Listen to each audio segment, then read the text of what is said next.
নতজানু পররাষ্ট্রনীতির কবর রচনা করে জাতীয় স্বার্থকেই এখন সর্বোচ্চ গুরুত্ব দিচ্ছে বাংলাদেশ।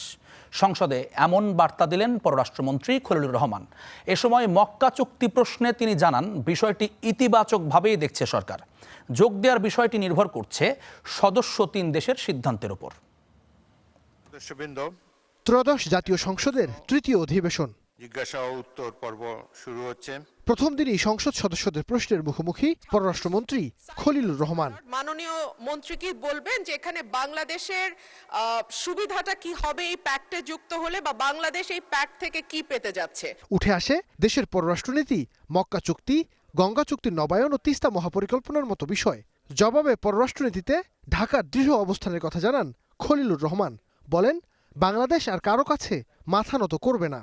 আমাদের মাননীয় প্রধানমন্ত্রীর সবল এবং সফল পররাষ্ট্রনীতির কারণে আজকে আমরা মেরুদণ্ড সোজা করে মাথা উঁচু করে দাঁড়িয়েছি।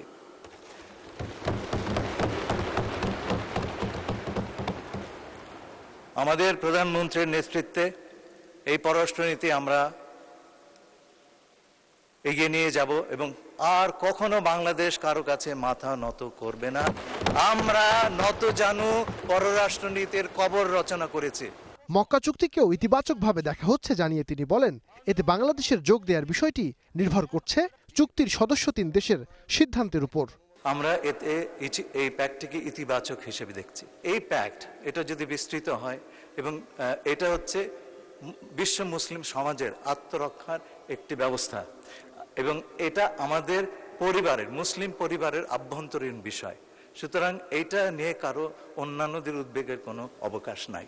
গঙ্গা চুক্তির মেয়াদ শেষ হওয়ার পর নতুন চুক্তি প্রণয়নে একটি টিম গঠন হয়েছে। তিস্তা মহাপরিকল্পনা নিয়েও চীনের সঙ্গে কাজ চলছে বলে জানান খলিলুর রহমান। গঙ্গা চুক্তির নতুন সমাপ্তির পর নতুন চুক্তি সম্পাদনের জন্য আমরা টিম গঠন করেছি এবং সেইটাই আমরা ভারতীয় কর্তৃপক্ষকে জানিয়েছি এবং তাদের জবাবের অপেক্ষায় আছি। তিস্তার ব্যাপারে আপনারা জানেন, আমরা চীনের সঙ্গে একটা technical evaluation of the project সেটা আমরা চালু করেছি। অচিরেই আমরা এই ইভ্যালুয়েশনটি শুরু করব এবং তার ভিত্তিতে পরবর্তী কার্যক্রম গ্রহণ করা হবে। গঙ্গা চুক্তির নবায়ন থেকে তিস্তা মহাপরিকল্পনা, 2 ক্ষেত্রেই জাতীয় স্বার্থকে সর্বোচ্চ গুরুত্ব দেওয়ার কথাও সংসদে জানান পররাষ্ট্রমন্ত্রী। নদীর পানির প্রবাহ। নাইম আবির, স্টার নিউজ, ঢাকা।